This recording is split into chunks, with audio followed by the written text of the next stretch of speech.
Did you know there is a new shortcut at Mid-Ohio? Well, me neither, but it looked like that guy was on a mission and he definitely did take someone out.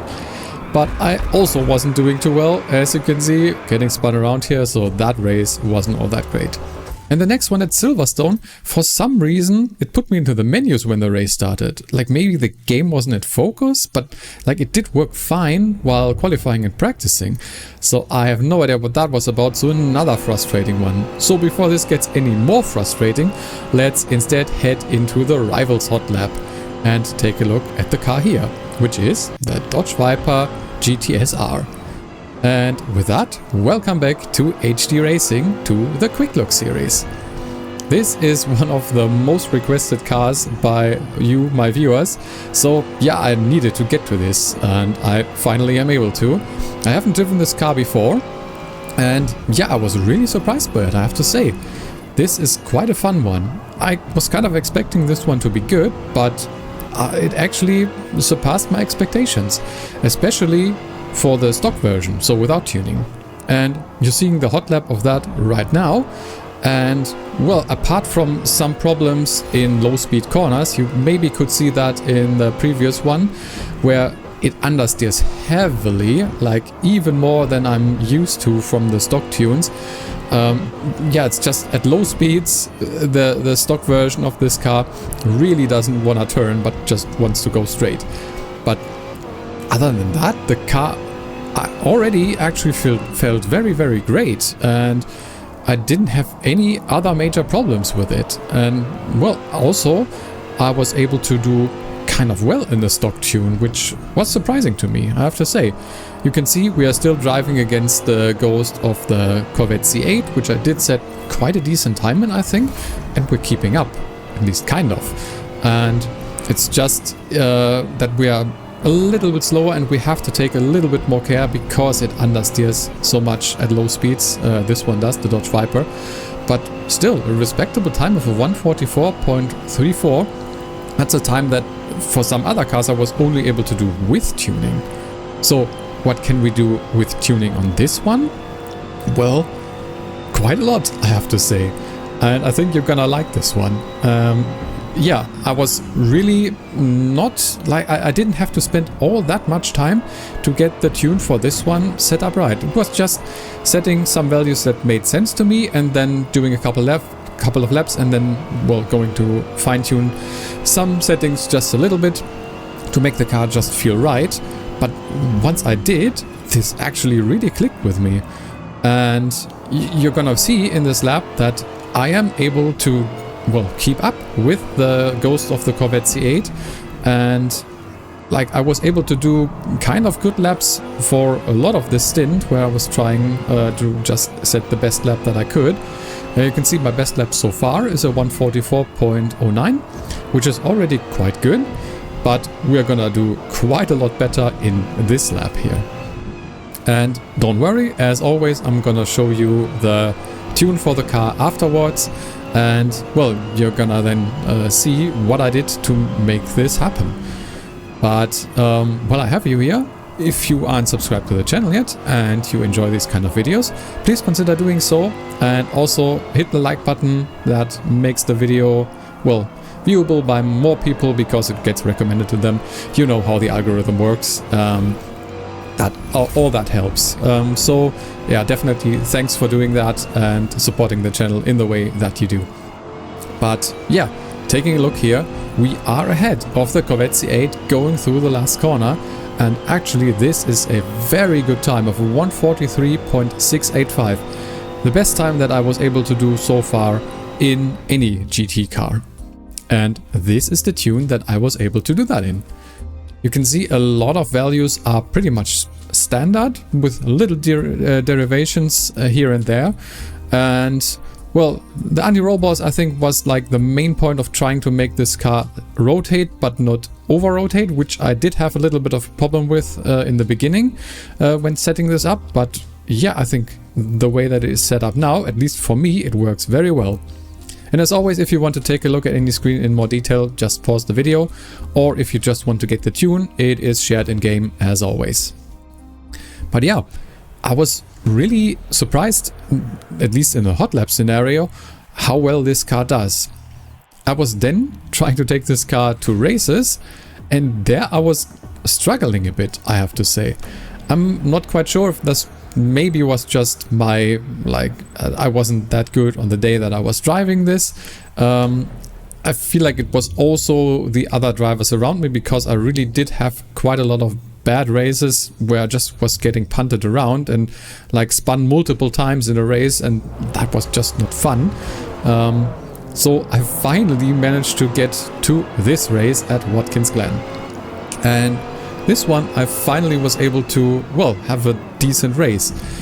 It's not like I just want to show you the races where I do well and like win or get a podium or something. That's not what it is about when I'm trying to choose races for showing you in these videos. But I want to show you races where there's good racing and where, well, I don't like get spun out or punted into a wall and then just have to drive at the back of the field. Because most of the time that's a recipe for even more disaster. And well, just leads to, I think, a bad viewing experience for you. But you can definitely let me know if you want to see more of the like bad races. I mean, if you have watched my live streams as of late, I didn't have much luck in the GT series even there, and well, it's just a thing that happens. So yeah, if you want to see more races where I, well, have a bad time, I can definitely show you. Yeah, for these, I kind of want to show you what the car is about, and well, I can do that better if the race actually is, well, kind of clean, and also there is some good racing, so I'm not just on my own and doing hot laps. And in this one, this was finally the case. So you could see some guy in the hairpin did, I don't know what happened, but he definitely went off track and was in the barrier. So we are up to P4, and well, for now sticking with the BMW in front. And I was already kind of feeling that either his setup or just the way he was driving was like leading to him being quite slow up the hill, and you're gonna see in the second lap that's gonna be the case once again. So I'm not quite sure. I think also the Viper is quite good here. Like, it felt, at least from my initial testing, that this car does have quite a lot of like power and straight line performance. Not as good as like the KTM Crossbow GT2 or maybe the Ferrari, but still quite good, while still having very good handling. And you can see here I'm able to pull alongside, and I'm now very afraid because like side by side into this chicane is not a good idea. And here, like, I was like, I think he was braking way too late being on the inside, so I on purpose didn't turn in. I only turned in once he did pass me, and I thought like he was going into the barrier and I'm just gonna be free, but for some reason he still managed to kind of get his car through that while still ramming the barrier there, and that meant that I, well, didn't have any chance to react anymore, and went into him, and that led to me having a bit of a bad time and letting two people through. And you could see in this corner, I'm not quite sure if I was like maybe closing the door a little bit too much, but I also feel like the Corvette behind was like trying to push into a gap that really didn't exist, and mid-corner, which is not something that you typically do. Yeah, so I was trying to keep it together and luckily managed. And here I'm getting on the inside of the Porsche. There wasn't any contact, but still he did spin out, so I think it was just, well, on him, like maybe just a little bit too much throttle, and he did spin out. And I don't think that was anything that I did, at least from what I could see.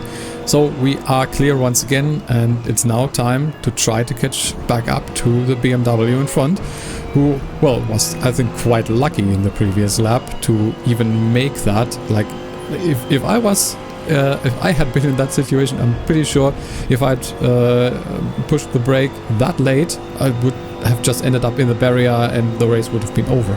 Like, he, for some reason, managed to actually, well, still kind of get it like through bus stop here, and like still keep it, keep his car in front. It was kind of ridiculous in my opinion, but well, maybe the push that I gave him actually helped him. I have no idea. You let me know. Yeah, but as I said, I don't think I could have done anything differently. It was on him because he had the insight to like make this work, and I think he should have pushed his brake a little bit earlier. Then I maybe could have like pushed ahead, but yeah, I also was prepared to just let him go on the inside because I didn't turn in and just waited for like me to see his car. But yeah, as I said, there was quite a ridiculous incident that happened here. I'm slowly catching back up, but like he went wide in this one and I for some reason do follow. That's something that happens sometimes, at least to me. Like when you're at least you should be focusing on just your own racing line, but you see like someone going wide and then you do the same. It's I don't know, it's a thing that happens at least from my perspective. But yeah, talking a bit more about the car, like I don't have anything really bad about this one. Like I can't say anything that I really feel this car is lacking.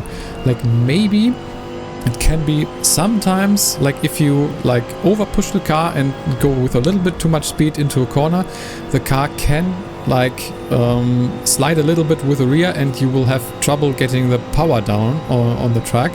It like kind of seems to bog down, at least that's like how it feels to me, but that's just if you like really over push the car or if your tires are really degraded, which is also something that I noticed.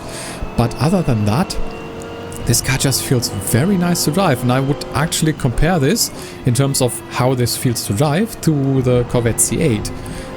Just very stable, like as I said, even in the stock setup, like there it's even more stable.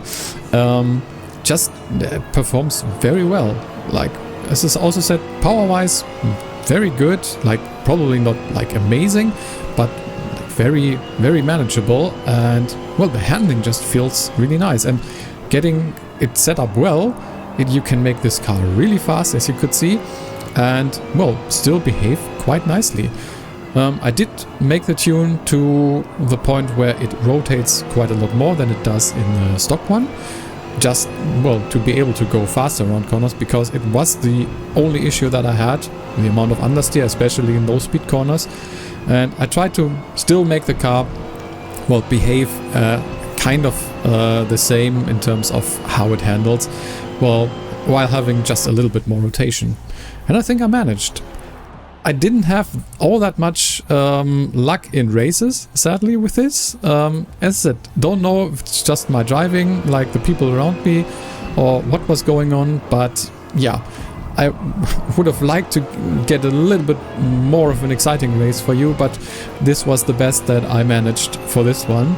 So I hope that you still enjoyed and that you will maybe try out the tune, and let me know both what you think about the car and if you like the tune and if you maybe would do something differently.